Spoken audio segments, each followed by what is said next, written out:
Perkenalkan, nama saya Sarah Nur Ainun Mutia dari kelas A2 PGSD dengan NIM 22060341.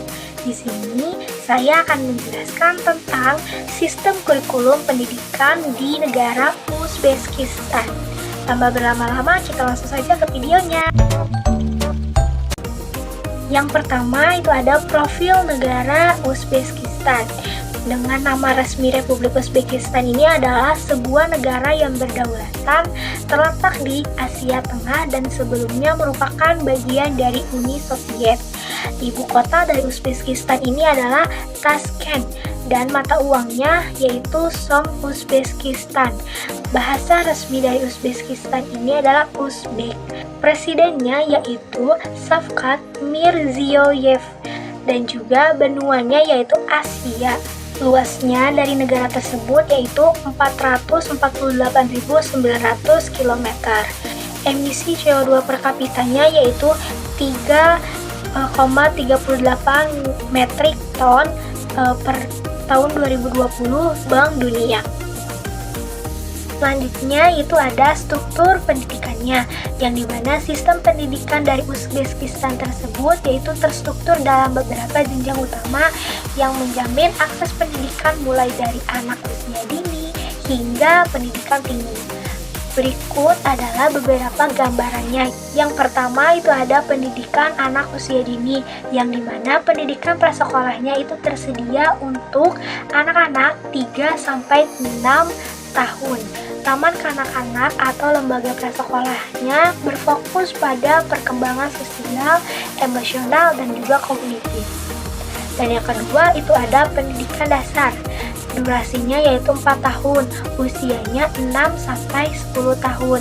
Strukturnya yaitu pendidikan dasar mencangkup mata pelajaran seperti matematika, bahasa, sastra, dan Uzbekistan, bahasa asing, ilmu pengetahuan alam, dan juga studi sosial.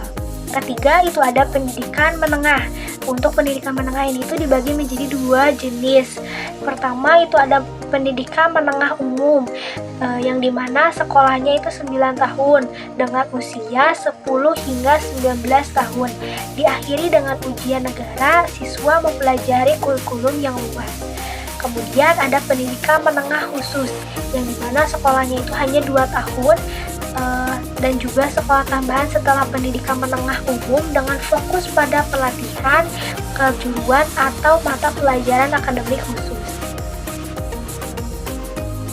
Keempat itu ada pendidikan tinggi, durasinya itu umumnya 4 hingga 5 tahun untuk gelar sarjana, diikuti oleh 1 hingga 2 tahun untuk program magister dan juga studi doktoral atau PhD.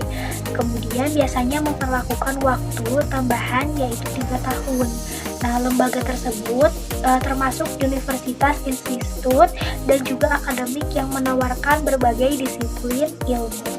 Kemudian, area fokus utamanya yaitu teknik, ilmu pengetahuan alam, kemudian humaniora, dan juga ilmu sosial. Yang kelima itu ada pendidikan kejuruan, yang dimana sekolah tekniknya yaitu menyediakan pelatihan dan keterampilan khusus dalam berbagai perdagangan dan profesi, seringkali terintegrasi dengan pendidikan menengah.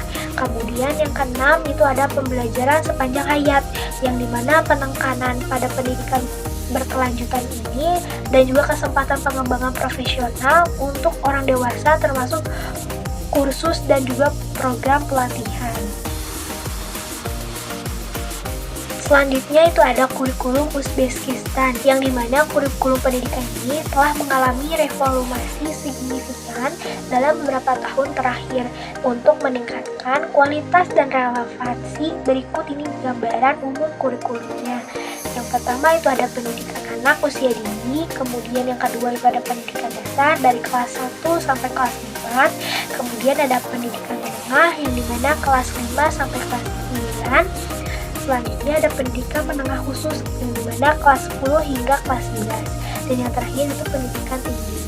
Nah, penekanan pada pendidikan berbasis kompetensi untuk memastikan integrasi teknologi informasi dan juga komunikasi atau ICT dalam pengajaran.